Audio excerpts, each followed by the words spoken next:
Charts को define करेंगे। उसके बाद हम ये देखेंगे कि फ़्लो चार्ट्स की इम्पोर्टेंस क्या है प्रॉब्लम सॉल्विंग प्रोसेस के अंदर। फिर determining the requirements for the flow charts बनाने के लिए हमारे किन किन लवाज़िम का तयन करना ज़रूरी है, किन किन चीज़ों की ज़रूरत है। फ़्लो चार्ट सैम्पल्स कौन कौन से हैं और कौन कौन से सैम्पल्स किस मकसद के लिए यूज़ होते हैं। Drawing the flow charts for sample problems, कुछ प्रॉब्लम्स लेंगे और उनके फ़्लो चार्ट डिस्कस करेंगे। उसके अलावा मैं आप लोगों को बताता चलूँ कि जो मैंने आप लोगों को पहले लेक्चर के अंदर भी कहा था कि ये जहाँ जहाँ मुझे लगेगा कि कुछ प्रैक्टिकल परफॉर्म करके दिखाने की ज़रूरत है, तो वो आज के लेक्चर के अंदर मैं कुछ आप लोगों को प्रोग्रामिंग प्रैक्टिकल भी करके दिखाऊंगा। आल्तो मैं आप लोगों को उसके अंदर उसकी प्रोग्रामिंग लॉजिक तो नहीं समझाऊंगा कैसे है, लेकिन आप लोगों को ये बताने के लिए कि ये एक फ़्लो चार्ट है, वो हमारी कुछ किस तरह की वैल्यू क्या कर रहा है, डिस्प्ले कर रहा है, तो प्रोग्राम कैसे बनता है और प्रोग्राम कैसे रन हो रहा होता है, चल रहा होता है। तो होप सो, क्योंकि पहला लेक्चर हमारा टोटली थ्योरेटिकल था, कोई ऐसी चीज़ नहीं मिली थी जिसका मैं कोई प्रैक्टिकल करके दिखाता, लेकिन इस लेक्चर में कुछ ना कुछ आप लोगों को प्रैक्टिकल करके दिखाऊंगा। तो हमने आइए अपना लेक्चर स्टार्ट करते हैं। तो अपने इस लेक्चर के अंदर मैं फिर से एक दफ़ा रिपीट करता जाऊं कि मेरे ये lecture specially Ayesha science academy और ड्यूक स्कूल के लिए बनाए गए हैं। तो ड्यूक स्कूल के जो लोग स्टूडेंट्स होंगे या आयशा साइंस अकेडमी के स्टूडेंट्स हैं, या इसके अलावा भी कोई भी स्टूडेंट इसको देख रहा है तो वो मेरा स्टूडेंट है, तो वो आप लोग मुझसे कुछ भी पूछ सकते हैं, कोई भी सवाल कर सकते हैं। I am always available for your help, for your understanding. कि मुझे ये खुशी होगी कोई मेरे लेक्चर सुन के कोई बात समझ जाएगा, कुछ पढ़ जाएगा। तो आइए अपना लेक्चर स्टार्ट करते हैं कि फ़्लो चार्ट हमारे लिए क्यों हेल्पफुल होते हैं, फ़्लो चार्ट होते क्या हैं। Basically flow chart is the pictorial representation और graphical representation of an algorithm, जो कि एल्गोरिदम हम थर्ड लेक्चर के अंदर आगे जाके देखेंगे कि एल्गोरिदम क्या होता है। तो उस एल्गोरिदम को, उन स्टेप्स को जो एल्गोरिदम के अंदर हमारे स्टेप्स परफॉर्म किए जा रहे हैं, उसको जब किसी तस्वीर की सूरत में ज़ाहिर किया जा रहा होता है तो उसे हम क्या कहते हैं, फ़्लो चार्ट कहते हैं। तो हमारे फ़्लो चार्ट किसके लिए हेल्प होते हैं, किसी भी प्रॉब्लम के अंदर प्रॉब्लम को सॉल्व करने के लिए उसके स्टेप्स को जानना कि पहला कौन सा स्टेप है, नेक्स्ट कौन सा स्टेप है, हमारी फ़्लो चार्ट हमारी हेल्प करते हैं। देखिए फ़्लो चार्ट बेसिकली क्यों बनाए जाते हैं। एज देयर नेम सजेस्ट, जैसे उसका नाम बता रहा है फ़्लो का मतलब क्या है, बहाव। ठीक है, चार्ट एक ऐसा चार्ट जिसके अंदर हम अपने प्रोग्राम बनाने का या प्रोसीजर, कोई भी चीज़ हम डेवलप कर रहे हैं, प्रॉब्लम को सॉल्व करने का, हमें वो बता रहा है, फ्लो बता रहा है कि which one is the first step, then second one, then third one, then how we move to the next step, हम कौन से नेक्स्ट स्टेप पे कैसे मूव करेंगे, ये हमें कौन बताता है, एक फ्लो चार्ट बताता है। जैसे कि आप लोग को यहाँ पे एक फ्लो चार्ट दिखाया गया है कि हमने अपने शूज़ पहनने हैं विद सॉक्स के साथ क्या करने हैं, शूज़ पहनने हैं।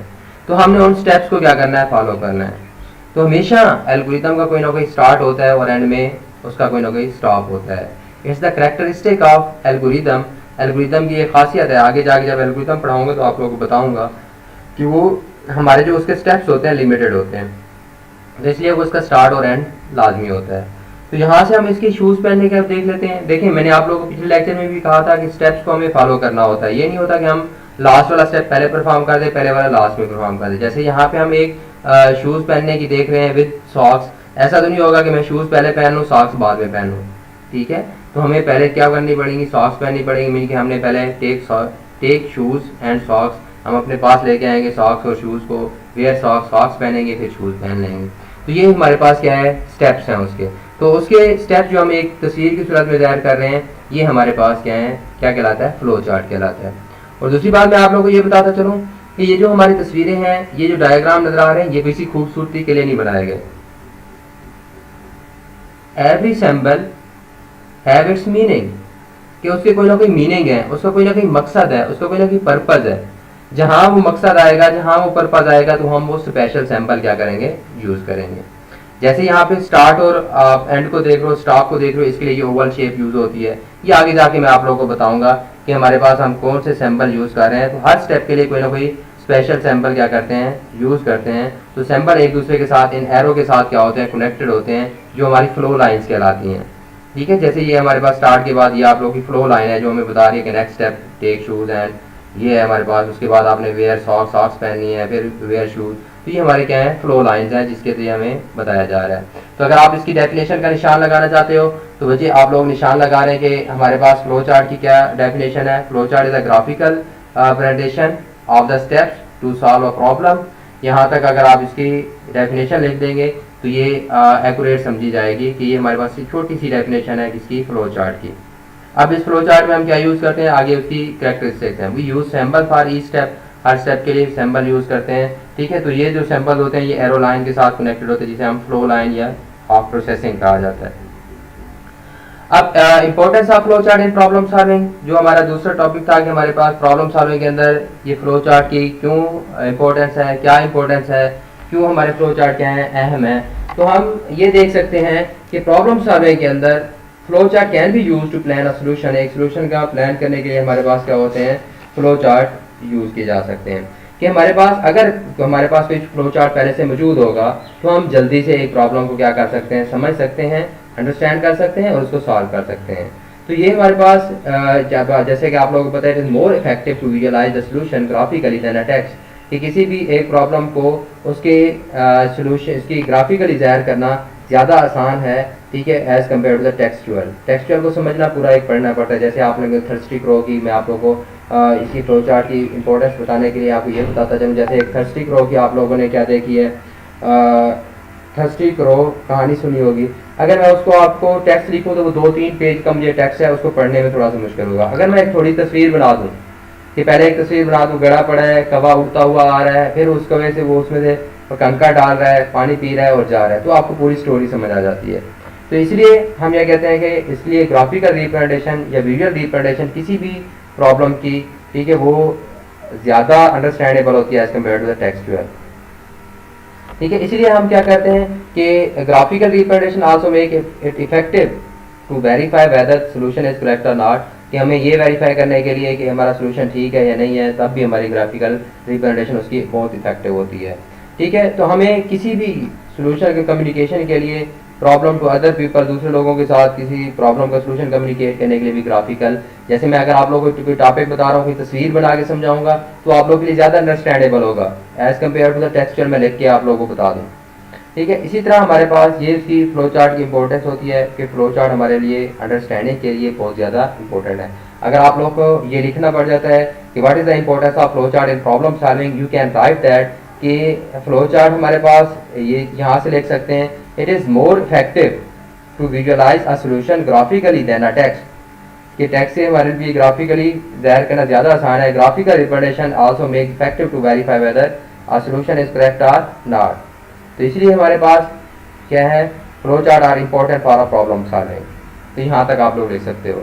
इसी तरह determining the requirements for the flow chart. एक फ्लो चार्ट के लिए हमारी कौन कौन सी रिक्वायरमेंट होती हैं।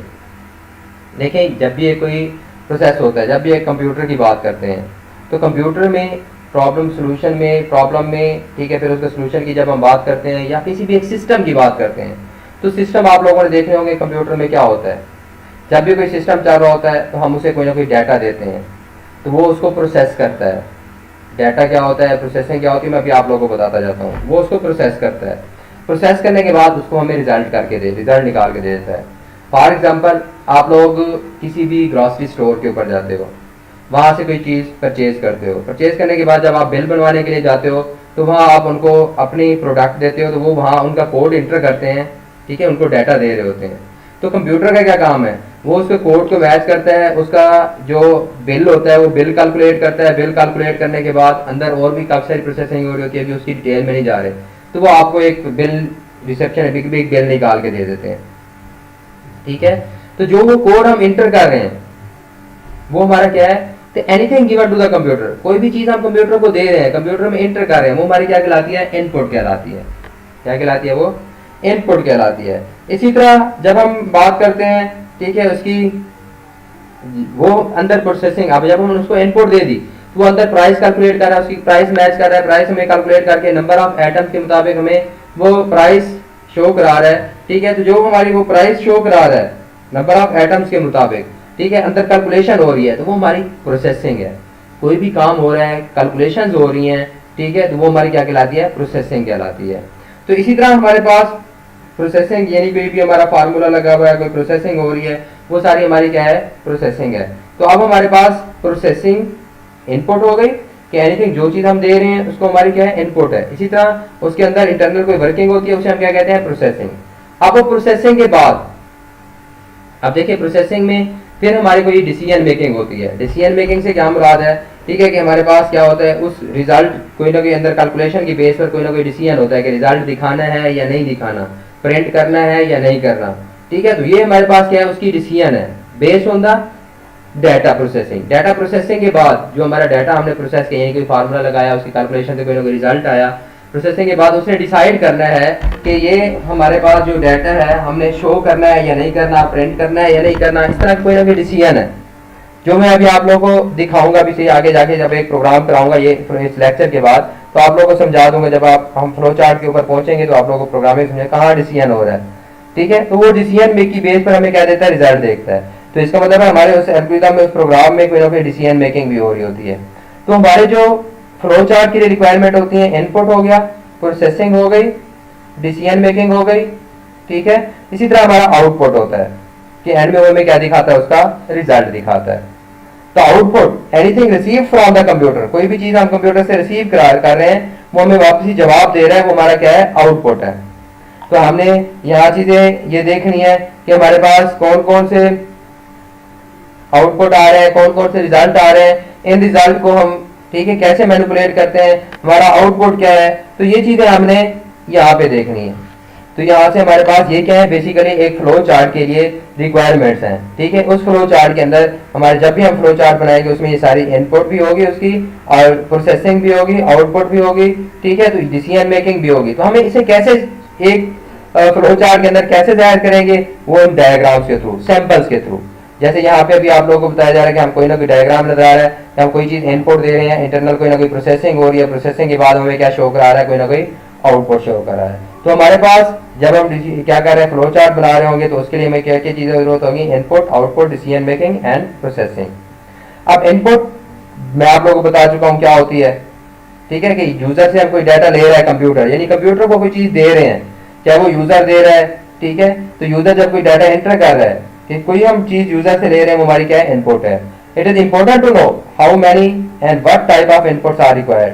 तो हमारे लिए फ्लो चार्ट जब हम बना रहे होंगे तो ये हमारे लिए जरूरी होगा, ठीक है, ये जानना कि कितना हमें क्या चाहिए, डाटा चाहिए, ठीक है, कितनी इनपुट्स चाहिए और किस टाइप की चाहिए। इसके बाद प्रोसेसिंग। प्रोसेसिंग मैंने आपको बताया कि जैसे कोई फार्मूला लगा रहे हैं, जैसे दो चीजों को जमा कर रहे हैं, मैं फार्मूला लगा रहा हूँ sum is equal to A plus B, तो वो इंटरनली क्या, मैंने उसको ए और बी की वैल्यू दे दी, वो मेरी इनपुट थी। बाद में उसने जो जमा करना है, जो कंप्यूटर का काम है, ठीक है, ए और बी को जमा करेगा, वो उसकी क्या है, प्रोसेसिंग है, कैलकुलेशन है, ठीक है। Flow chart also contain processing steps. Processing steps are used for performing the calculation, ठीक है। फिर उन्हीं कैलकुलेशन के बाद जो रिजल्ट आएगा उसे किसी ना किसी जगह पे क्या करेगा, स्टोर करेगा। क्या दीज में include increasing, decreasing, value increase कर रहे हैं, एडिंग कर रहे हैं, मल्टीप्लाई कर रहे हैं, डिवाइडिंग कर रहे हैं, सारी क्या है, प्रोसेसिंग है। अच्छा मेरे बच्चे, आप लोग मेरी बात ये गौर से सुनिएगा कि मैं क्या कहना चाह रहा हूं। जब हम कंप्यूटर में कोई ना कोई डाटा स्टोर करते हैं, ठीक है, कंप्यूटर में कोई ना कोई, ये मैं आप लोगों को इनपुट आउटपुट बता चुका हूं, लेकिन इस बात को मैं जो बता रहा हूं गौर से सुनिएगा मैं क्या बता रहा हूं। होप्स मेरे प्यारे प्यारे बच्चों को समझ आ रही होगी, ठीक है, लेकिन ये गौर से सुनिएगा कि हमारे पास जब हम कंप्यूटर के अंदर कोई भी डाटा स्टोर करते हैं, कंप्यूटर में एक जगह होती है, ठीक है। उस जगह से जब हमने डाटा उठाना है तो हम कैसे डाटा उठाएंगे, ठीक है। जब हमने कंप्यूटर में डाटा क्या कर दिया, स्टोर कर दिया, जैसे हमारा कोई प्रोग्राम चल रहा है, हम यह प्रोग्राम बना रहे हैं, तो उसकी जो मेमोरी है, सपोज रैम है, रैम के अंदर हमारी जगह बनती है, हम जगह बनाते हैं, वेरिएबल बनाते हैं, वहां डाटा स्टोर करते हैं टेम्परेरी तौर पर। जब हमने वहां डाटा स्टोर करना है तो हमने वापस एक्सेस भी तो करना है। अब हम कैसे एक्सेस करेंगे, उसको कैसे बताएंगे कि ये हमें डाटा दे दो। तो मेरे बच्चों, वो जो जगह होती है, मेमोरी होती है कंप्यूटर में जहां पे डाटा स्टोर होता है, उस जगह का हम कोई ना कोई नाम रखते हैं, ठीक हो गया। उस जगह का हम क्या करते हैं, कोई ना कोई नाम रखते हैं। तो हम अपने प्रोग्राम में या अपने फ्लो चार्ट में बता देते हैं कि जो हम कंप्यूटर में मेमोरी जगह बनाएंगे उसका नाम सपोज ए होगा, बी होगा, सी होगा, डी होगा, ये उसके नाम है। तो जब हम ये नाम रखते हैं, इसी नाम की मेमोरी में क्या बन जाती है, जगह बन जाती है, और हम उसके अंदर जब डाटा स्टोर करते हैं तो उसी जगह पे जाके क्या करता है, डाटा स्टोर करता है। जब हमें दोबारा चाहिए होता है तो हम वो नाम बताते हैं, उस जगह का नाम बताते हैं कंप्यूटर को कि भाई इस जगह के ऊपर जाओ। सपोज ए उसका नाम रखा था तो हम उसे कहते हैं ए वाली जगह पे जाओ, वहां से वैल्यू उठाओ, उठा के हमें दिखा दो। ठीक है, ये मैं क्यों बता रहा हूं, क्योंकि हम इस तरह के नाम यूज करेंगे जब अपने फ्लो चार्ट में, तो आप लोग परेशान ना हो जाए कि ये नाम क्यों आए हुए हैं। ठीक है, तो अब डिसीजन मेकिंग आप लोगों को पता है कि मैंने कहा determine whether the statement is true और false, taking the appropriate steps accordingly, उसके मुताबिक कोई ना कोई स्टेप्स परफॉर्म करना। ठीक है, हमारी क्या कहलाती है, डिसीजन मेकिंग कहलाती है। इसी तरह आउटपुट क्या होते हैं, output are used to display the information, जो हमारा रिजल्ट कंप्यूटर हमें देगा। Usually this information exhibit the processed result, यानी प्रोसेसिंग के बाद जो उसका रिजल्ट हमें कंप्यूटर देगा वो उसका क्या कहलाता है, आउटपुट कहलाता है। ये सारे हमारे पास क्या है, फ्लो चार्ट की इंग्रेडिएंट्स हैं, ये फ्लो चार्ट में यूज होंगे। ठीक है, जो फ्लो चार्ट के लिए एलिमेंट्स हैं, जो हमारी रिक्वायरमेंट्स है फ्लो चार्ट बनाने के लिए। तो आप यहाँ पे कुछ सैंपल देख लीजिएगा कि इन सैंपल्स को याद रखेंगे तो आप लोगों के लिए फ्लो चार्ट बनाना मुश्किल नहीं होगा। मैं आप लोगों को बहुत सारी आसान आसान सी एग्जांपल दूंगा आगे, तो आप लोग, मेरे बच्चे, आसान से खुद से फ्लो चार्ट बना लेंगे। आप लोगों को बुक ओपन करने की भी जरूरत नहीं होगी। जस्ट कीप कंसंट्रेट कर रखें इसके ऊपर, लेक्चर के ऊपर, और ये सुनते जाएंगे हमारे पास क्या है। हमने एक प्रोसेस से दूसरे प्रोसेस के ऊपर जाना है, तो उसे हम लाइन से जाहिर करते हैं, जो हमारी क्या कहलाती है, फ्लो लाइन कहलाती है। जैसे यहाँ पे आप लोगों को पहले ये एरो नजर आ रहा है, तो ये हमारे पास क्या है, हमारी ये यहाँ पे जहाँ कर्सर है इस टाइम ये एरो नजर आ रहा है, ये हमारी फ्लो लाइन कहलाती है। अभी हमें किस काम के लिए बताते हैं, ये use to determine the flow of steps in a flow chart. Flow chart के अंदर फ्लो ऑफ स्टेप्स बताने के लिए, इनके पहला स्टेप्स कौन सा है, दूसरे के ऊपर है, उसके बाद हम कहाँ जाएंगे, तीसरे के, तो हम ये एरो यूज करते हैं। तो ये हमारे पास क्या है, फ्लो ऑफ स्टेप्स बताने के लिए हम ये फ्लो लाइंस यूज करते हैं। ठीक है, यहाँ पे इसके बाद टर्मिनल, ठीक है, हमारा स्टार्टिंग और एंड। मैंने पहले भी आप लोगों को बताया कि एल्गोरिदम जो हमारे इस फ्लो चार्ट जो है, ठीक है, उसके अंदर हमें उसका स्टार्ट होगा, जहां से हम उसको शुरू कर रहे होंगे, उसका एंड होगा। तो उसका स्टार्ट और एंड हम इस ओवल शेप के साथ क्या करते हैं, ये ओवल शेप यूज होती है। It indicate the start and end of flow chart, कि जहां स्टार्ट हो रहा होगा तो ये ओवल शेप लगा के इसके अंदर लिख देंगे स्टार्ट, एंड हो रहा होगा तो इस ओवल शेप में हम क्या लिख देंगे, एंड। जहां पे हमारी प्रोसेसिंग हो रही होगी, जैसे मैंने आपको कहा प्रोसेसिंग से क्या मुराद है, कोई फार्मूला लगाया है, sum is equal to a plus B, दो चीजों को जमा कर रहे हैं, ये हमारी प्रोसेसिंग है। मैं कह रहा हूँ a इज इक्वल टू 10, इसका मतलब है जो a की एक वैल्यू है 10, मैं असाइन कर रहा हूँ किसको, a को। मैं कह रहा हूँ a वाली जगह पे 10 स्टोर कर दो, ये भी प्रोसेसिंग है। जो कंप्यूटर काम कर रहा है, इंटरनल वर्किंग हो रही है, वो हमारी क्या कहलाती है, प्रोसेसिंग कहलाती है। It represent the operations to change the value, जो हमारे ऑपरेशन परफॉर्म हो रहे हैं। जैसे मैंने कहा कि a is equal to 10, तो 10 को एक जगह, a जो है एक जगह का नाम है, उस जगह पे उसे क्या स्टोर कर रहे हैं, 10, उसे 10 मिल रहा है, a को क्या वैल्यू मिल रही है, 10 मिल रहा है। तो ये हमारे पास ऑपरेशन परफॉर्म हो रहा है। इस तरह के जो या जमा कर रहे हैं तो ये ऑपरेशन परफॉर्म हो रहा है, मल्टीप्लाई कर रहे हैं तो ऑपरेशन परफॉर्म हो रहा है। इस तरह के जो ऑपरेशन परफॉर्म हो रहे होंगे, प्रोसेसिंग होगी हमारी, वो हम किसे, रेक्टेंगल से शो करते हैं। जो हमारी कौन सी शेप यूज होती है, रेक्टेंगल यूज होती है। ठीक है, तो जो हमारी प्रोसेसिंग, जैसे अभी आगे एग्जांपल आप लोगों को देखेंगे तो आप लोग क्लियर हो जाएंगे। इस तरह किसी जगह पे डिसीजन मेकिंग है, डिसीजन मेकिंग से क्या मुराद है, जैसे मैं ये चेक कर रहा हूँ, इफ स्टूडेंट के मार्क्स चेक कर रहा हूँ, एक वेरिएबल का नाम है मार्क्स, जहां पे मार्क्स स्टोर है। If marks is greater then 40, तो इसकी बेस पर आपने शो करना है पास या फेल, कि स्टूडेंट पास है या फेल है। तो यहाँ पे जो मैंने इस तरह की कोई कंडीशन लगानी है, उसी की बेस पर डिसीजन मेकिंग होंगी है कि वो उसे पास शो करना है या फेल शो करना है। जो मैं ये कंडीशन लगा रहा हूँ, if marks is greater then 40, तो ये मेरी कौन सी स्टेटमेंट है, डिसीजन मेकिंग स्टेटमेंट है। जहां डिसीजन मेकिंग होगी तो हमारी डायमंड शेप यूज होती है। ठीक है, तो डायमंड शेप के लिए हमारे कंडीशनल ऑपरेशन, जहां पे हम कोई कंडीशन लगा रहे हैं, ठीक है, अब हमारे पास उसके अंदर इसमें इसके दो पाथ होते हैं, एक ट्रू केस होता है, एक फॉल्स केस होता है। अगर ट्रू के अंदर उसने क्या करना है, अगर कंडीशन ट्रू हो जाती है तब क्या करना है, फॉल्स हो जाती है तो तब क्या करना है। ठीक है, तो इसमें से जो हमारा डिसीजन मेकिंग सिंबल होगा, हमारा डायमंड शेप होगी, इसमें से दो लाइनें निकलेंगी हमेशा। कितनी लाइनें निकलेंगी, दो लाइनें निकलेंगी। एक जो हमारा डिसीजन होना है ट्रू और फॉल्स, यानी कंडीशन की बेस पर, अगर एक कंडीशन ट्रू होगी तब करेगा क्या करेगा, फॉल्स होगी तो तब क्या होगा। तो इसमें ये याद रखिएगा, डायमंड के अंदर एक फ्लो लाइन इंटर होगी, लेकिन दो फ्लो लाइन बाहर निकलेंगी। इसी तरह हमारे पास इनपुट और आउटपुट है। इनपुट से क्या मुराद है वो हम पहले पढ़ चुके हैं, यूजर से हमने कोई लेनी है वैल्यू, हम चाहते हैं यूजर वैल्यू एंटर करे, वो हमारी इनपुट है। इनपुट को भी हम पैरेललोग्राम से यूज करते हैं, इस शेप से यूज करते हैं, ठीक है। और आउटपुट अगर शो कराना है, जैसे मैंने कहा कि अगर ये वाली वैल्यू है स्क्रीन के ऊपर शो कर दे पास, तो ये मेरी आउटपुट स्टेटमेंट है। जो स्क्रीन के ऊपर शो करेगी वो मेरी क्या है, आउटपुट स्टेटमेंट है। तो इनपुट और आउटपुट स्टेटमेंट जहां पे हो रही होगी तो वहां पे हमारे पास इस तरह की पैरेललोग्राम क्या करेंगे, हम यूज करेंगे। इसी तरह हमने पिछले लेक्चर के अंदर पढ़ा कि हम प्रॉब्लम्स को क्या कर देते हैं, डिवाइड कर देते हैं। डिवाइड एंड कंकर एक स्ट्रेटेजी है, वो यूज करते हैं। अगर हमने इस तरह प्रॉब्लम को क्या कर दिया, डिवाइड कर दिया, ठीक है, एक को हमने छोटे हिस्सों के अंदर, और बाद में उन दो प्रॉब्लम्स को आपस में ज्वाइन करना है, ठीक है। तो एक का अलग से फ्लो चार्ट बना लिया, दूसरे का हमने अलग से फ्लो चार्ट बना लिया, उनको आपस में कनेक्ट करना है, तो ये हमारे पास क्या है, सर्कल यूज होता है, जिसे हम कनेक्टर कहते हैं, ठीक है। तो हमारा अगर फ्लो चार्ट, इसकी एग्जांपल ये भी है, flow chart does not fit on the page, अगर एक पेज के ऊपर नहीं आ रहा, then we use connector to connect the parts of flow chart. उस फ्लो चार्ट के पार्ट्स को आपस में कनेक्ट करने के लिए हम कनेक्टर यूज करते हैं, ठीक है, जो कि हमारे डिफरेंट पेजेस के ऊपर है। तो ये शेप्स है मेरे बच्चे, इन शेप्स का पर्पस और मीनिंग कि क्यों यूज कर रहे हैं, किस मकसद के लिए यूज कर रहे हैं, ठीक है। तो ये याद रखेंगे तो फ्लो चार्ट बनाना कोई मुश्किल काम नहीं होगा। अब यहाँ पे देखें कि एक फ्लो चार्ट की एग्जांपल लेते हैं, ठीक है। अब ये एग्जांपल मैं आप लोगों को पहली एग्जांपल पढ़ूंगा, उसके बाद में अगले जितने भी एग्जांपल हैं वो डायरेक्ट आप लोगों को क्या बताता जाऊंगा, इसकी डायग्राम से समझाता जाऊंगा कि हमने ये कैसे बनाई, ठीक है। अब ये कहते हैं कि flow chart shows the after start, कि हमारा एक स्टार्ट है, computer user provide some numeric data which is stored in the computer, कि यूजर से क्या लेना है, हमने एक न्यूमेरिक डाटा लेना है और उसको कंप्यूटर में स्टोर कर देना है, ठीक है। न्यूमेरिक डाटा क्यों लेना है कि सपोज ये हमारा प्रोग्राम क्या है, हमारी प्रॉब्लम क्या है, वो ये कहता है कि जो हमारे सेल्सियस टेम्परेचर लेना है सेल्सियस के अंदर और उसको फ़ारेनहाइट में तब्दील कर देना है।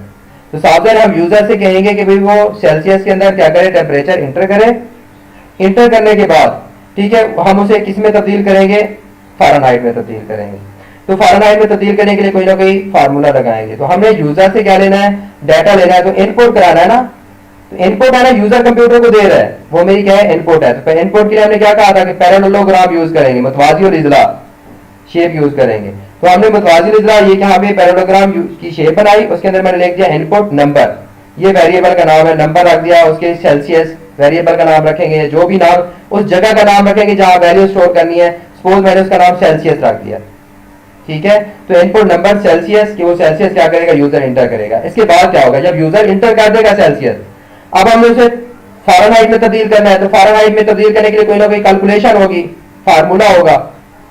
तो हमने कहा जहां कैलकुलेशन हो रही होगी, फार्मूला, तो वो हमारी प्रोसेसिंग है। और पिछले डायग्राम में स्लाइड समझा चुका हूं, प्रोसेसिंग के लिए हम क्या यूज करते हैं, रेक्टेंगल, मुस्ततील यूज करते हैं। तो यहाँ पे हमने लिख दिया कि वो जो कैलकुलेशन है, ठीक है, यहाँ पे दूसरे नंबर पे आप देखें कि हमने एक शेप यूज की मुस्ततील, और इसके अंदर हमने ये फार्मूला लगा दिया कि जो सेल्सियस का है, सेल्सियस को जो वैल्यू यूजर ने एंटर किया मल्टीप्लाई कर देगा 9 के साथ, फिर तकसीम करेगा 5 के साथ, और फिर उसके अंदर 32 ऐड कर देगा। ये फार्मूला है सेल्सियस से फ़ारेनहाइट में तब्दील करने का। तो ये कैलकुलेशन करेगा और जो रिजल्ट आएगा उसको हमने कहा कि ये एक वेरिएबल है, जगह का नाम रखा है हमने फ़ारेनहाइट, यहाँ पे स्टोर कर दो। ये जो इक्वल का निशान लग रहा है ना, Fahrenheit is equal to, equal का निशान हमने लगाया है, इसका मतलब ये वाली कैलकुलेशन करके यहाँ पे स्टोर करा दो। ये भी प्रोसेसिंग हो रही है कि हमने कहा कि कोई कैलकुलेशन के बाद, ठीक है, जो भी कैलकुलेशन हो रही है वो कैलकुलेशन के बाद किसी वेरिएबल जगह, किसी जगह पे वैल्यू स्टोर कराना हमारी प्रोसेसिंग है।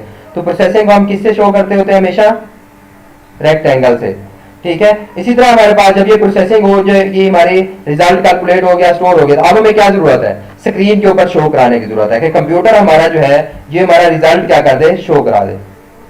हमने इस रिजल्ट को क्या कराना है, शो कराना है। तो हमारा आउटपुट होगा, जो कंप्यूटर हमें रिजल्ट देगा वो क्या होगा, आउटपुट होगा। अब हमने किसकी वैल्यू प्रिंट करानी है, जो यहाँ फ़ारेनहाइट में स्टोर हो चुकी है, इस जगह पे फ़ारेनहाइट वाली रिजल्ट शो कराना है ना।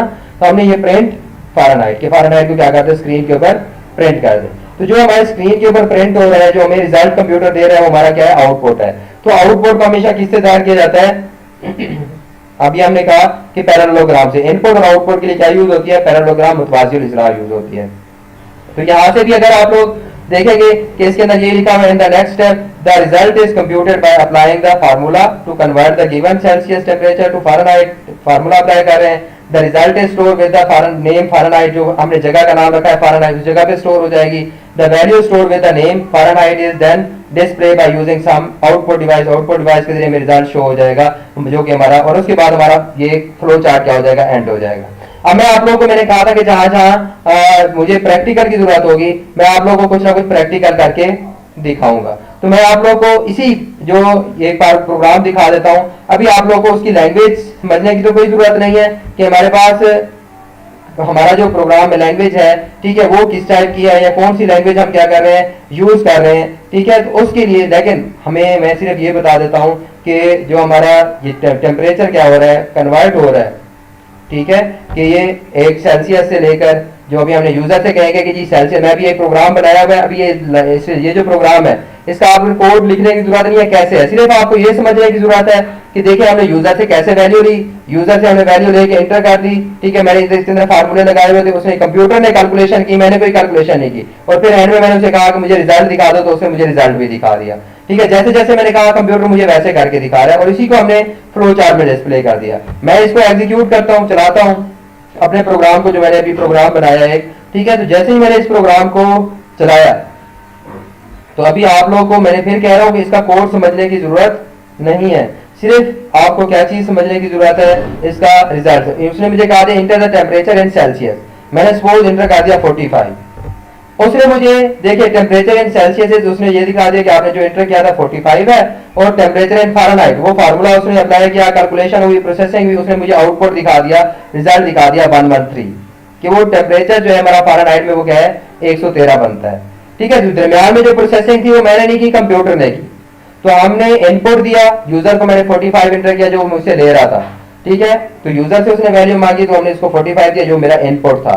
इसी तरह उसने कैलकुलेशन की, प्रोसेसिंग की, ठीक है, उसके बाद मुझे रिजल्ट दिया ये फ़ारेनहाइट, ठीक है। हमने उसे कहा था कि प्रिंट कर दे स्क्रीन के ऊपर फ़ारेनहाइट, तो उसने प्रिंट कर दिया, ये मेरा आउटपुट है। ये सिर्फ आप लोगों को समझाने के लिए मैंने क्या किया है, ये प्रोग्राम चलाया है। अभी ये प्रोग्राम आप लोगों को समझने की जरूरत नहीं है कि इसका कोड क्या है, ठीक है, इसका कोड की आप लोगों को जरूरत नहीं है। अभी नेक्स्ट आप लोग देखिएगा, ये तीन चीजें हैं हमारे पास, ये मैं आप लोग एल्गोरिथम समझा देता हूँ, ये फ्लो चार्ट समझा देता हूँ जो आप लोग के उसके अंदर दिए हुए हैं, ठीक है, आप लोग के बुक के अंदर दिए हुए हैं, ये सारी वही चीजें हैं। इनके भी मैं प्रोग्राम मेरे पास वैसे बने हुए हैं, लेकिन अभी मैं आप लोगों को सिर्फ एक दो प्रोग्राम इसके अंदर समझाऊंगा कि भाई कैसे ये काम कर रहे हैं। To find the acceleration of the moving object with given mass and the force applied, इसका मतलब है हमने ये मेरी स्टेटमेंट ये बता रही है कि मैंने यूजर से क्या लेना है, मास लेना है और फोर्स लेनी है, दो चीजें लेनी है। तो इसका मतलब मैंने इनपुट करानी है, पहले ये स्टार्ट हो गया, आप लोगों को पता है हर फ्लो चार्ट का स्टार्ट हो गया, उसके बाद हम अगले स्टेप पे जा रहे हैं।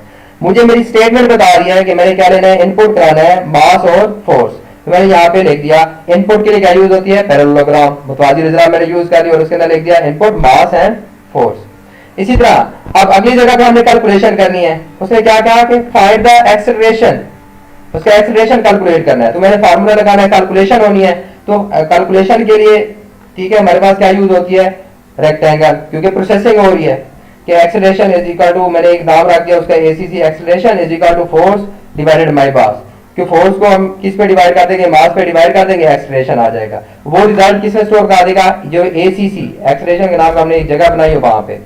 अब वो जो रिजल्ट है हमें उसको प्रिंट कराना है, तो स्क्रीन के ऊपर हम उसको क्या करा लेंगे, प्रिंट करा लेंगे, प्रिंट एसीसी, तो हमारा काम खत्म हो गया। तो ये एक प्रॉब्लम का ये फ्लो चार्ट था वो क्या हो गया है, एंड हो गया।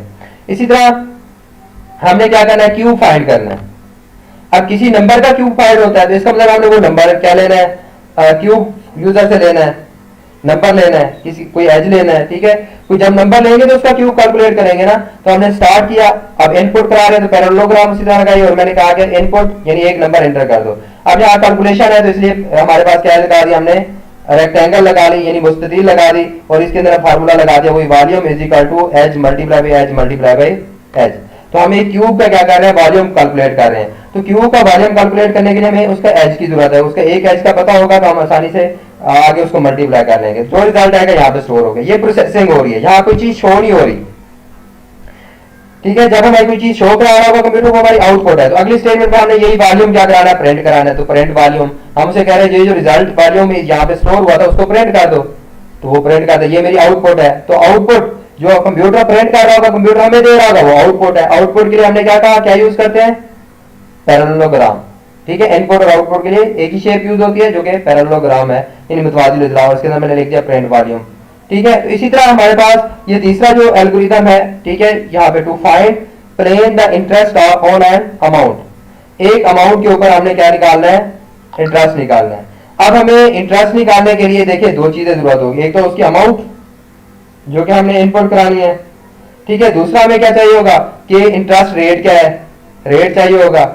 ठीक है, वो भी हमने यूजर से लेना है कि इंटरेस्ट रेट इंटर करो कि सपोज 10% उसके ऊपर इंटरेस्ट है, 2% है, या कितना यूजर इंटर करेगा, और ईयरली बेसिस के ऊपर होता है तो नंबर ऑफ ईयर भी हमें चाहिए होंगे इंटरेस्ट कैलकुलेट करने के लिए। तो हमें तीन चीजें यूजर से लेनी है, इनपुट करानी है। तो इनपुट के लिए हमारे पास पैरेललोग्राम यूज की, अमाउंट और रेट एंड ईयर, तो ये तीन चीजें इनपुट करा ली।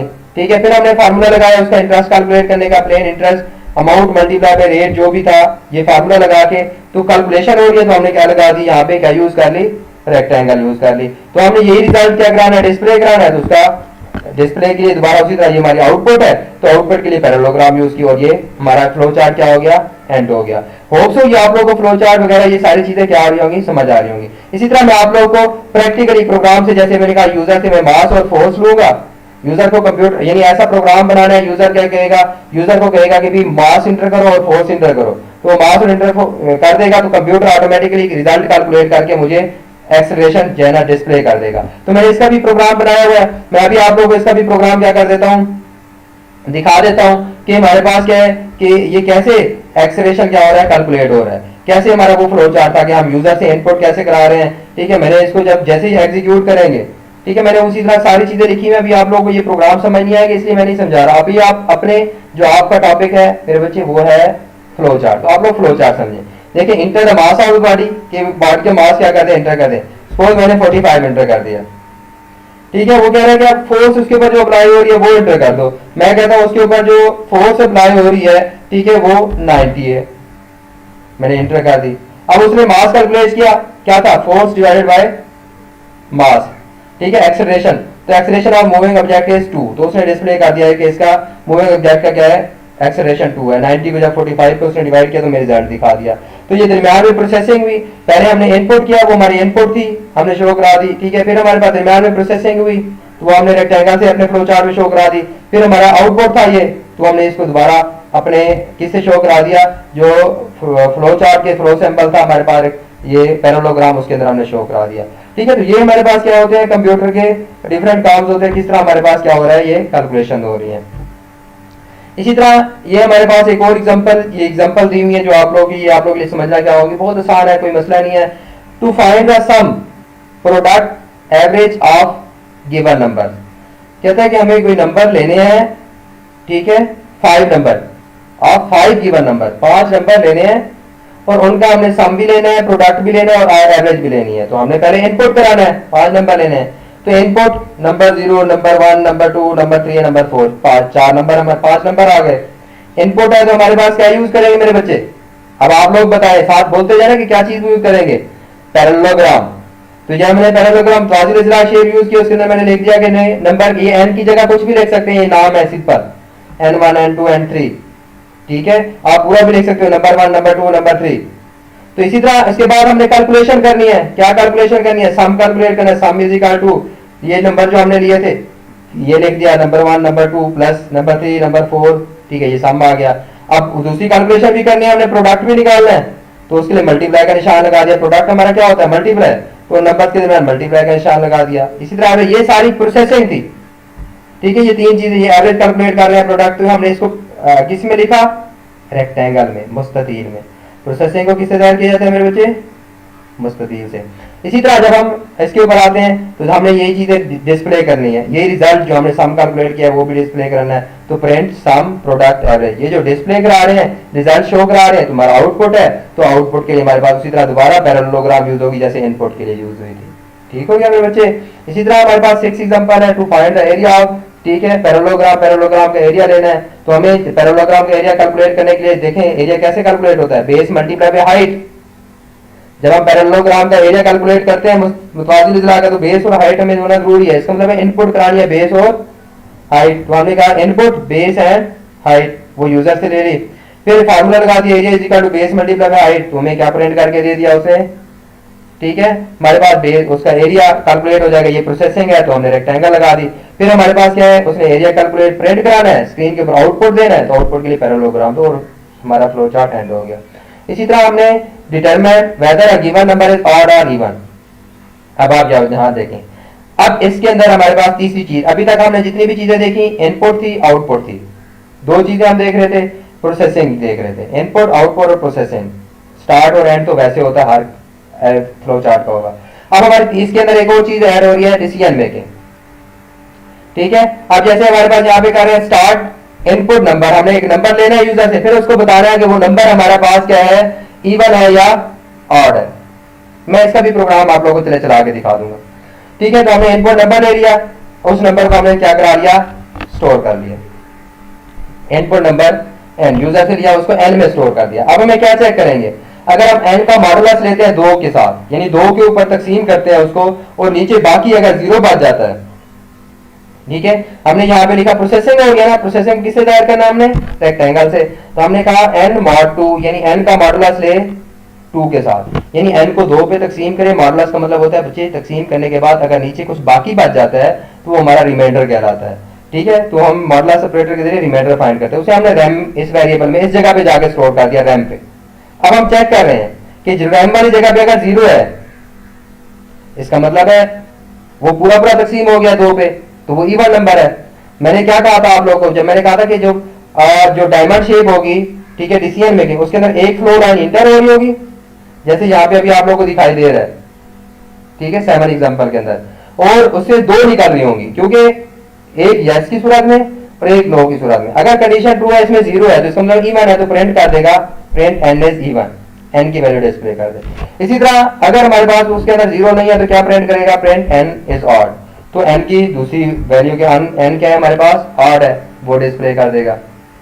ठीक है, तो यहाँ पे हमारे पास क्या है, ये प्रॉब्लम भी हमारी क्या हो जाएगी, और इसको जो हमारा फ्लो चार्ट है एंड हो जाएगा। तो हमने इसको डिस्प्ले से दायर करना, जहां हमारी आउटपुट शो हो रही है, प्रिंट करा रहे हैं, ठीक है, स्ट्रिंग पे आउटपुट है तो हमारे पास पैरेललोग्राम यूज हो रही है। जहां डिसीजन उसमें फैसला करना था, जिस वैल्यू की बेस पर चेक किया कि ये 0 है या नहीं है, तो वो हमारी डिसीजन मेकिंग थी, उसकी बेस पर फैसला हो रहा था, फैसला साजी हो रही थी, वहां हम डायमंड शेप यूज करते हैं।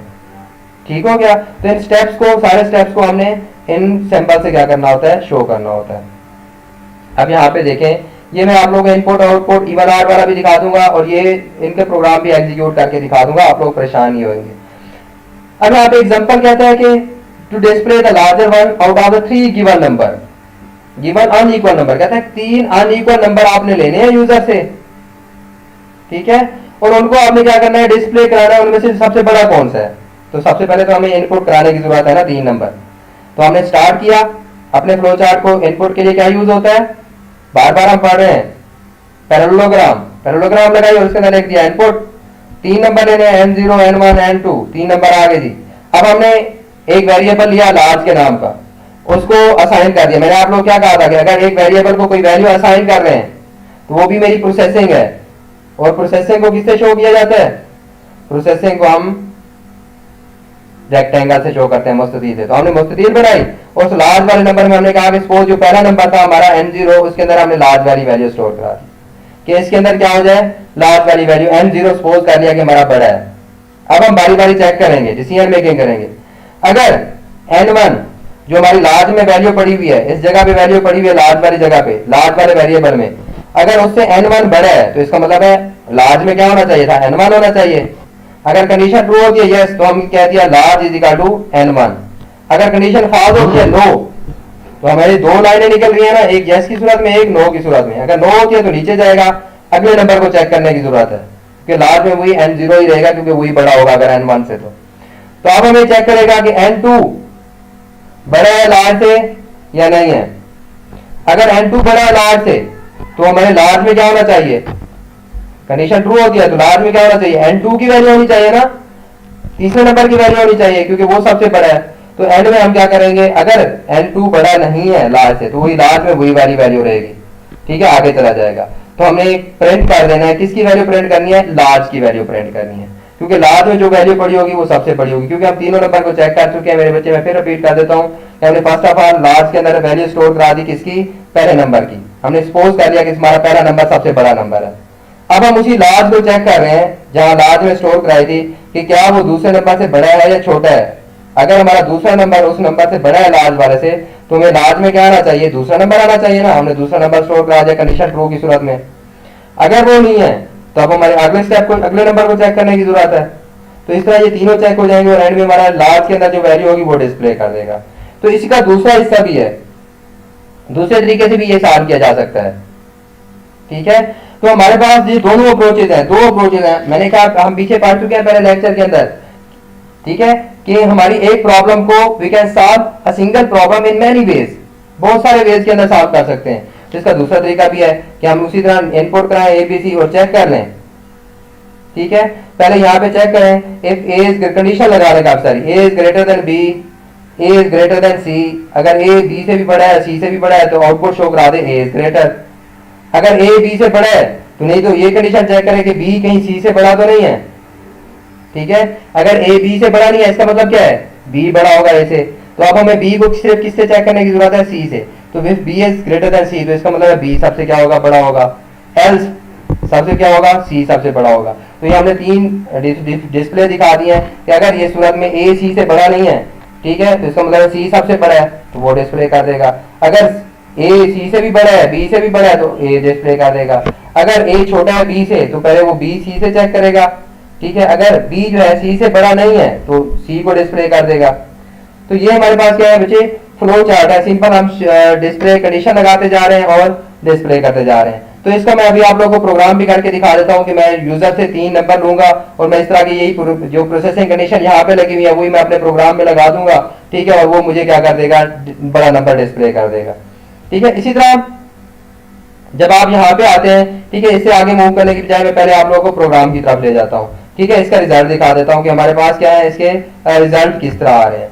ठीक है, तो यहाँ हमारे पास लार्जर नंबर का पहले देख लेते हैं, पहले इवन और लार्जर नंबर का देख लेते हैं कि लार्जर नंबर हमारे पास किस तरह है। ठीक है, मैंने ये प्रोग्राम लिया, यहाँ से आपने नहीं देखना ये कैसे है। मैंने 3 उसी तरह वेरिएबल बना दी, ए बी सी लार्ज। मैं यूजर से क्या कहूँगा, इंटर फर्स्ट नंबर, वो मैं स्टोर करा दूंगा ए में, दूसरा नंबर बी में, तीसरा नंबर सी में। मैं कंडीशन लगा रहा हूँ, उसी तरह लार्ज में क्या स्टोर कर दिया, पहली वैल्यू ए की, फिर मैं कंडीशन चेक कर रहा हूँ उसी तरह जैसे वहां पे लिखी हुई है। अब आप यहाँ पे देखिएगा कि जब ये प्रोग्राम चलेगा तो इस प्रोग्राम में वो मुझसे वैल्यू मांगेगा। ठीक है, मुझे कह रहा है इंटर द फर्स्ट नंबर, जो मैंने उसको कहा है कंप्यूटर को वही कुछ कर रहा है। मैंने पहला नंबर 65 इंटर कर दिया, फिर मैंने 78 कर दिया, फिर मैंने 34 कर दिया। ये देखिए प्रोग्रामिंग बहुत आसान है और ईजी है। ठीक है, अब ये मैंने 3 नंबर इंटर कर दिया, जैसे इंटर करूंगा ये प्रोसेसिंग करेगा, वही कैलकुलेशन है जो डिसीजन करेगा कि कौन सा बड़ा है, तो उस डिसीजन की बेस पे मुझे रिजल्ट दिखा देगा। अब यहाँ पे देखिए उसने मुझे कह दिया लार्जर नंबर यू एंटर है 78, तो मैंने 78 बड़ा नंबर एंटर किया था। तो ये मेरा प्रोग्राम हुई, ये इसी चीज को मैंने ग्राफिकल शो किया हुआ है जो आप लोग पढ़ रहे हैं।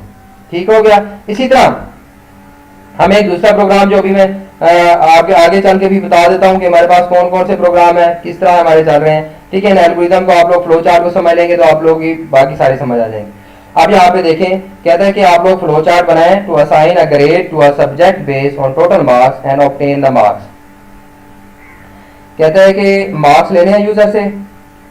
ठीक है जी, हमने मार्क्स ले लिए, इनपुट करा लिए, तो इसका इनपुट हमने स्टार्ट किया एल्गोरिथम और उसके बाद इनपुट करा लिए। ये जो आपको नजर आ रहा है input obtain the marks, total marks भी ले लेने और हमने मार्क्स भी लेना। हमने अब कैलकुलेशन करनी है, परसेंटेज कैलकुलेट करनी है। Percentage is equal to obtain marks divided by total marks multiply by 100। ये कैलकुलेशन हो रही है। कैलकुलेशन का हमें किससे ऐड करना है, रेक्टेंगल से। रट्टे नहीं लगाने मेरे बच्चे, समझ के करना है कि जहां प्रोसेसिंग हो रही है तो हमारे पास क्या होगा, रेक्टेंगल। ठीक है, तो रेक्टेंगल से जब हम अगले स्टेप पे जाना, ये हमारी परसेंटेज। अब हमें चेक करने की जरूरत है कि अगर हमारी परसेंटेज ग्रेटर देन 80, अगर 80 से बड़ी है तो यस कंडीशन ट्रू है तो ग्रेड प्रिंट कर देगा। प्रिंट कराना है ना, ठीक है, तो हमारे पास सॉरी हमने अभी प्रोसेसिंग करनी है, तो ये ग्रेड का हमने एक वेरिएबल लिया, उसके अंदर हमने स्टोर करा देना है A+। फिर अगर ये कंडीशन ट्रू नहीं होती, इसका मतलब 80 से बड़ी नहीं है, ठीक है, तो फिर हमें चेक करने की जरूरत है क्या 70 से बड़ी है। अगर 70 से बड़ी है तो ग्रेड वाले वेरिएबल में क्या स्टोर करा देगा, A। अगर 70 से बड़ी नहीं है, कंडीशन पास हो जाती है, तो फिर हमें ये डिसीजन मेकिंग है, इसलिए हमारे डायमंड लगे हुए हैं, परेशानी होना। और जहां हमारी प्रोसेसिंग हो रही है, जैसे वैल्यू असाइन हो रही है ग्रेड को, तो ये हमारी क्या है, हमने किससे हो किया हुआ है इसको, रेक्टेंगल से। इसी तरह हमारे पास परसेंटेज इज ग्रेटर देन 60, अगर 60 से बड़ी है तो grade B, grade is equal to B। ये प्रोसेसिंग है, असाइनमेंट है। जहां असाइनमेंट होगी, कोई वैल्यू असाइन कर रहे होंगे, मेरी प्रोसेसिंग होगी। इसी तरह जब हम यहाँ पे आते हैं if percentage is greater then 50, तो अगर ये कंडीशन ट्रू होती है तो ग्रेड सी, अगर ये कंडीशन फॉल्स होती है तो नीचे जाएगा परसेंटेज इज ग्रेटर देन 40, अगर परसेंटेज ग्रेट इसकी बेस पर आप डिसीजन लेना उसने तो हमें ग्रेड डी, अगर ये कंडीशन भी ट्रू में होती नीचे जाएगा if percentage is greater then 33 तो ग्रेड ई, अगर 33 से भी कम है तो हम कह रहे हैं कि ग्रेड को क्या साइन कर दो, grade is equal to F. ये हमारी प्रोसेसिंग है। अब हमारे किसकी वैल्यू डिस्प्ले करने की जरूरत है, किसके अंदर हमने स्टोर किया है, ये सारी कैलकुलेशन हो गई, डिसीजन हो गई, हमने एफ ग्रेड वाले वेरिएबल में वैल्यू स्टोर करा दी है, जो भी इसके अंदर होगी प्रिंट ग्रेड, तो जो इसका रिजल्ट होगा हमें क्या कर देगा, वो प्रिंट कर देगा कि इस ग्रेड के अंदर क्या है। ठीक हो गया, ये मेरा आउटपुट था इसलिए हमारे पहले पैरेललोग्राम यूज की और हमारा ये फ्लो चार्ट क्या हो जाएगा, एंड हो जाएगा। ऑल्सो आप लोग को फ्लो चार्ट की क्या आ रही होगी, समझ आ रही होगी सारी चीजें, मैं अभी आप लोग इनके प्रोग्राम भी करके दिखा दूंगा। ये बहुत आसान चीजें हैं, मेरे बच्चों के लिए तो वैसे खिलौना है, मेरे प्यारे प्यारे बच्चे जब इसको गौर से सुनेंगे पढ़ेंगे बुक से तो ये खिलौना समझ के, इसको खेल समझ के पढ़ेंगे तो आसानी से पढ़ लेंगे। ठीक है, इसी तरह हमारे पास ये स्टार्ट, हमने एल्गोरिथम स्टार्ट किया, पहले स्टेटमेंट पढ़नी होती है। सबसे पहला काम क्या है, 2 दफा, अगर एक दफा नहीं समझ आई दूसरी दफा पढ़ो। To determine the name of week, कि आपने नेम ऑफ वीक बताना है, डे, वीक डे सॉरी, ठीक है, कि कौन सा दिन है, जैसे मंडे है, ट्यूसडे है, कौन सा दिन है। फ्रॉम अ गिवन नंबर, कि यूजर से एक नंबर लेना है, उसकी बेस पर आपने बताना है कि कौन सा दिन है।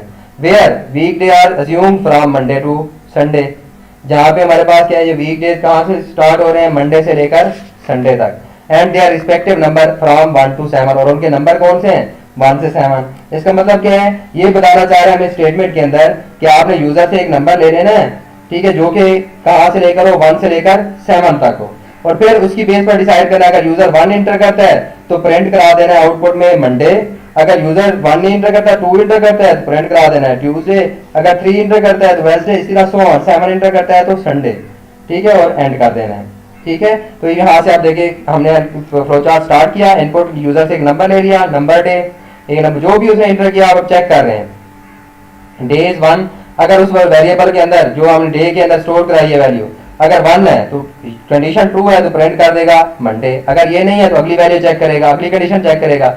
अगर उसके अंदर 2 है, ये डिसीजन मेकिंग है तो इसलिए डायमंड लगा हुआ है, कंडीशन चेक हो रही है ना, तो फिर हमारे पास क्या डिस्प्ले कर देगा, ट्यूसडे। अगर वो भी नहीं है तो अगली कंडीशन चेक करेगा, इसी तरह सो ऑन एंड तक ये सारी कंडीशन चेक करेगा। अगर उसके अंदर 6 है तो वो कंडीशन ट्रू है तो सैटरडे प्रिंट कर देगा, अगर ये कंडीशन भी फॉल्स है तो अगली वैल्यू चेक करेगा डे 7, अगर वो 7 है तो प्रिंट कर देगा संडे, और हमारा प्रोग्राम क्या हो जाएगा, एंड हो जाएगा। तो फ्लो चार्ट क्या हो जाएगा हमारा, एंड हो जाएगा। एंड किससे करते हैं, ओवल शेप से। ठीक हो गया, जहां जहां डिसीजन मेकिंग थी हमारे पास डायमंड लगा हुआ है, जहां हमारे आउटपुट शो हो रहा है, प्रिंट करा रहे हैं, वहां हमारे पास क्या है, पैरेललोग्राम, और इनपुट करा रहे हैं तो पैरेललोग्राम। अब इसी तरह आपकी बुक में मेरे बच्चे, मैं पढ़ रहा था कि उसने खुद एक एक्टिविटी दी थी, अभी इसमें एक चीज चेक नहीं की गई। कौन सी चीज चेक नहीं की गई, वो ये चीज चेक नहीं की गई कि अगर यूजर 1 से छोटी वैल्यू एंटर कर देता है या 1 से 7 से बड़ी वैल्यू एंटर कर देता है, क्योंकि ये 1 से 7 तक जा रहा है ना, तो आगे उसने असाइनमेंट दी हुई है, एक्टिविटी दी हुई है कि स्टूडेंट इसी फ्लो चार्ट को चेंज करें, अपना फ्लो चार्ट बनाएं जिसके अंदर, ठीक है, ये बताया गया हो कि अगर यूजर क्या करता है, गलत वैल्यू एंटर करता है, 1 से छोटी कर देता है, यानी कोई नेगेटिव वैल्यू एंटर कर देता है, या 0 एंटर कर देता है, या फिर 7 से बड़ी एंटर कर देता है, तो कहता है वो प्रॉपर मैसेज शो करे कि आपने गलत वैल्यू एंटर करी है, करेक्ट वैल्यू एंटर करो। ठीक है, अगर इनमें से एंटर नहीं करता तो बच्चे जो आपकी असाइनमेंट है उसका सोल्यूशन मैं आपको इसी स्लाइड के ऊपर दिखा देता हूं। देखें, यहां हम एक और डिसीजन मेकिंग क्या लगा देते हैं, कंडीशन लगा देते हैं, डायमंड लगा दिया। ये जहां स्टार्ट हो रहा है हमारे पास डे इज 1, ठीक है, और यहाँ पे अगर ये कंडीशन ट्रू होती है तो उसकी सूरत में मैं यहाँ पैरेललोग्राम लगा रहा हूं कि अगर ये यहां से if day is less than 1 से छोटा है, और डे इज ग्रेटर देन 7 से बड़ा है, तो क्या शो करे, इंटर करेक्ट डाटा, कि करेक्ट डाटा एंटर करो। ठीक है, तो ये आपकी असाइनमेंट जो आपकी यहाँ पे दी हुई है पेपर में, कहता है कि स्टूडेंट खुद करें। ठीक है, एक्टिविटी 1.4 दी हुई है, तो ये उसका सोल्यूशन है मेरे बच्चे। ठीक है, यहाँ पे सिर्फ कंडीशन, मैं आपको इसकी प्रोग्राम के अंदर भी दिखा देता हूँ कि मैंने इसका प्रोग्राम बनाया है, तो इसका प्रोग्राम हमारे पास कैसे है। ठीक है, इसके प्रोग्राम के अंदर भी अगर गलत वैल्यू एंटर करेंगे तो वो मुझे दिखा देगा कि भाई आपने क्या किया है। ठीक है, यहाँ पे डे नेम, तो मैं यहाँ प्रिंट करा रहा हूँ, ये मेरा प्रोग्राम है। जैसे ये प्रोग्राम चलेगा, ठीक है, आप लोग देखेंगे कि इस प्रोग्राम के अंदर मुझे कह रहा है, उसी तरह मैंने सेम वही वाला प्रोग्राम बनाया है जैसे वहां पे है। ठीक है, वो कह रहा है enter the number of day, मैं क्या कर देता हूँ 4, तो उसने डिस्प्ले कर दिया डे इज थर्सडे। ठीक है, स्पेलिंग गलत हो तो परेशान नहीं होना, जो है गलती में जल्दी में प्रोग्राम बनाया गया है। ठीक है, अब वो दोबारा मैं इस प्रोग्राम को अगर एग्जीक्यूट करता हूँ देखो, और मैं इंटर कर देता हूँ सपोज 8, उससे गलत वैल्यू इंटर कर देता हूँ। जो मेरा पहला फ्लो चार्ट था ना आपकी बुक में, ठीक है, वो इस चीज को चेक नहीं कर रहा था, लेकिन उसने जो असाइनमेंट दी है एक्टिविटी 1.4, तो उसके अंदर ये चेक करेगा। मैं 8 इंटर कर देता हूँ, तो मुझे क्या कह रहा है देखें, एंटर करेक्ट नंबर एंटर करें। तो उसको कैसे तैयार करना है आप लोगों ने, मैंने आपको स्लाइड के ऊपर दिखा दिया कि मैंने उसका सोल्यूशन भी बता दिया कि इसका कौन सा सोल्यूशन है, ये वाला इसका क्या है बच्चे, सोल्यूशन है। ठीक हो गया। इसी तरह यहाँ पे देखिए कि example of flow chart repeating steps, तो कुछ स्टेप्स हमारे क्या होंगे, रिपीट हो रहे होंगे। रिपीट्स के मतलब क्या होती है, हमारी लूप्स होती हैं बच्चे। मैं कह रहा हूँ एक स्टेप एक दफा, दूसरी दफा हो, तीसरी दफा ले, चौथी दफा ले, तो ये हमारे पास क्या है, बार बार वो रिपीट हो रहा है एक स्टेप, तो उस स्टेप को हम क्या कहते हैं, रिपीटिंग स्टेप्स या लूप्स कहते हैं। ठीक है, तो हमने इनको देखना है रिपीटिंग स्टेप। ठीक है, in flow chart, in all of above flow chart the flow is from top to bottom, but it is also possible that flow may go to the previous step, कि वो दोबारा अपने previous step के ऊपर जाए, specially when the we need to repeat the same step, जब हमें दोबारा स्टेप रिपीट करने की जरूरत हो। तो यहाँ पे हमें ये एग्जांपल दी हुई है, टू इनपुट 5 वैल्यूज, कहता है यूजर से 5 वैल्यूज लेनी है वन बाय वन, एक एक करके, एंड डिटरमाइन, और ये बताना है if the given value is odd और इवन, कि गिवन वैल्यू इवन है या नहीं है। अच्छा, आप बच्चे इस फ्लो चार्ट को समझ लें, फिर मैं आपको प्रोग्राम भी एग्जीक्यूट करके दिखा दूंगा। स्टार्ट, फ्लो चार्ट हमारा स्टार्ट होना है तो ओवल शेप यूज कर ली। अब हमने एक नंबर ले लिया, क्योंकि हमने अब गिनती भी तो करनी है ना, कि हमारे पास जो नंबर है वो कितनी दफा एग्जीक्यूट हो गया, 5 दफा एग्जीक्यूट कराना है ना। हमने एक नंबर ले लिया काउंट, उसके अंदर शुरू में साइन कर दिया उसको 0। तो जब हम किसी वेरिएबल को वैल्यू साइन कर रहे होते हैं तो क्या होती है, प्रोसेसिंग। तो प्रोसेसिंग के लिए रेक्टेंगल यूज होती है ना मेरे बच्चे। ठीक है, हमने उसको असाइन कर दिया, ठीक हो गया, प्रोसेसिंग रेक्टेंगल यूज कर ली। अब अगले स्टेप देखें, यूजर से हमने नंबर लेना है, तो इनपुट नंबर, हमने नंबर क्या करना है, इनपुट ले लिया यूजर से, ठीक हो गया, यूजर ने नंबर क्या कर लिया, एंटर कर लिया। अब जो हमारे पास काउंट की वैल्यू को भी, क्योंकि बारी बारी अब रिपीट हो रही है ना, अगली दफा उस काउंट में 1 हो जाएगा, उससे अगली दफा 2 हो जाएगा, फिर 3 हो जाएगा, फिर 4 हो जाएगा, 5 तक जाएगा, तो ऑटोमेटिकली कंडीशन उसकी फाल्स हो जाएगी। उसके बाद हमें उस काउंट की वैल्यू इंक्रीज कर रहे हैं, तो वो प्रोसेसिंग है, कोई काम हो रहा है ना, कोई ना कोई काम हो रहा है, इंक्रीज काउंट बाय 1, हर दफा उसकी एक वैल्यू बढ़ जाएगी। मैं आपको सारी चीजें बताऊंगा अभी। रैम, जो हमने एक नंबर लिया है, ठीक है, हमारे पास किसका है, रिमाइंडर का, वो चेक करने के लिए कि ये इवन है या नहीं है। ठीक है, जो हमारे पास नंबर यूजर ने एंटर किया था उसको n में स्टोर किया था, उसको हमने डिवाइड कर दिया, मॉडुलस ले लिया किसके साथ, 2 के साथ। अगर उसका जो रिजल्ट आया रैम में स्टोर कर लिया। अब यहाँ हम डिसीजन मेकिंग ले रहे हैं, अगर हमारे पास रैम के अंदर क्या है, वैल्यू मेरे बच्चे 0 है, इसका मतलब है वो पूरा तकसीम हो गया, इवन है, जैसे पहले समझा चुका हूँ, तो वो प्रिंट कर देगा number is even, n is even. अगर वो नहीं हुआ, कंडीशन फॉल्स है, तो वो प्रिंट कर देना चाहिए, आउटपुट शो करा दे ऑड है। अब अगले स्टेप, अब दोबारा उसी के ऊपर जाना, यूजर से दोबारा नंबर लेना है हमने, तो वो किसी ना किसी डिसीजन की बेस पर ऊपर होगा ना कि कितनी, क्योंकि हमने 5 दफा जाना है। अगर कोई डिसीजन ना ले तो वो लेता रहेगा, वो नंबर रिपीट होता रहेगा, अनलिमिटेड हो जाएगा, जो कि हमारा सोल्यूशन नहीं है। तो हमें यहाँ पे चेक कर रहे हैं कि काउंट की वैल्यू 5 तो नहीं हुई, अगर उसकी वैल्यू अभी तक 5 नहीं हुई तो दोबारा हमें रिपीट करने की जरूरत है, उसी स्टेप के ऊपर जाएगा, दोबारा वो नंबर लेगा यूजर से। ठीक है, यूजर जो भी n में आ गया, उसने दोबारा काउंट की वैल्यू को भी 2 कर देगा, बढ़ा देगा, फिर उसको चाहे डिवाइड करेगा, रैम के अंदर स्टोर कर देगा। अगर उसके अंदर क्या है, 0 है, जो नंबर यूजर एंटर किया उसको 2 पे डिवाइड करके रिजल्ट, ठीक है, रैम में स्टोर कर देगा, इस वेरिएबल में स्टोर कर देगा। अगर उसमें 0 है तो इसका मतलब इवन प्रिंट कर देगा, इस तरह 8। अब काउंट में 2 हो चुका है, अभी तक 5 नहीं हुआ, दोबारा उसी स्टेप पे जाएगा, तो ये रिपीट होता रहेगा 5 दफा। जब काउंट में 5 हो जाएगा, इसका मतलब हमारे 5 स्टेप्स पूरे हो गए हैं, कंडीशन ट्रू हो जाएगी, तो ये हमारा क्या हो जाएगा, फ्लो चार्ट या प्रोग्राम एंड हो जाएगा। मैं इसका आप लोगों को प्रोग्राम एग्जीक्यूट करके दिखा देता हूँ कि वो मुझसे 5 दफा क्या लेगा, वैल्यू देगा, ठीक है, और उसके बाद हमें वो डिस्प्ले करके दे देगा कि हमारे पास ये जो नंबर है इवन है या ऑड है, तो वो 5 दफा रिपीट होता जाएगा ऑल। ठीक है, मैंने इसको क्योंकि लूप लगाई हुई है कि इसको 5 दफा क्या करना है, रिपीट करना है। मैं अपने प्रोग्राम के अंदर यहाँ पे कंडीशन लगाई हुई है कि कितनी दफा रिपीट करना है, यहाँ से 0 से स्टार्ट करना है और लेस देन 5 तक जाना है। ठीक है, ये भी प्रोग्राम आपको समझने की जरूरत नहीं है, ये लैंग्वेज क्या यूज कर रहा हूँ मैं, किस तरह, ये सिर्फ आप लोगों को ये बताने के लिए देखें काम कैसे हो रहा है। मैंने एक नंबर एंटर कर दिया 23, जो कि आप लोगों को पता है कि ये इवन नहीं है, 2 पे तकसीम नहीं होता, क्या शो करना चाहिए 8, तो ये शो कर दिया नंबर इज 8। फिर आगे ही कह दिया इंटर द नंबर, अगर दोबारा नंबर एंटर करो, ठीक है। अभी तक क्योंकि 5 पूरा नहीं हुआ उसके अंदर, मैंने एंटर कर दिया 34। अब ये इवन है क्योंकि 2 पे पूरा पूरा तकसीम हो जाता है, क्या शो कर रहा है नंबर इज इवन। इसी तरह नंबर इज मैं 45 8, ठीक है। अगर मैं दोबारा एंटर कर देता हूँ 79 तो शो कर रहा है 8। अब मैं एंटर कर देता हूँ 80 तो इवन। तो 5 दफा पूरे हो गए तो प्रोग्राम उसने ऑटोमेटिकली बंद कर दिया, ठीक है। तो मेरे बच्चे यही चीजें हम यहाँ फ्लो चार्ट में शो कर रहे हैं कि जब वो 5 दफा पूरा हो जाएगा तो प्रोग्राम एंड हो जाएगा, और तो हमने शो भी कर दिया कि प्रोग्राम क्या हो जाना चाहिए, एंड हो जाना चाहिए, ठीक है। तो यहाँ हमारे पास ये क्या था।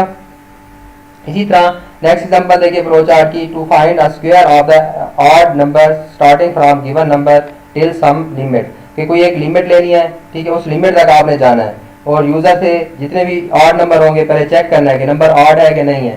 अगर ऑड होगा तो उसका क्या लेना है आपने, find a sequence of odd number, odd number का सीक्वेंस निकालना है starting from a given number, जो यूजर एक नंबर देगा वहां से स्टार्ट करना है, किसी एक लिमिट तक जाना है, ठीक है। तो यहाँ से हमने यूजर से नंबर ले लेना है और लिमिट ले लेनी है कि भाई कहाँ से स्टार्ट करना है और कहाँ तक जाना है।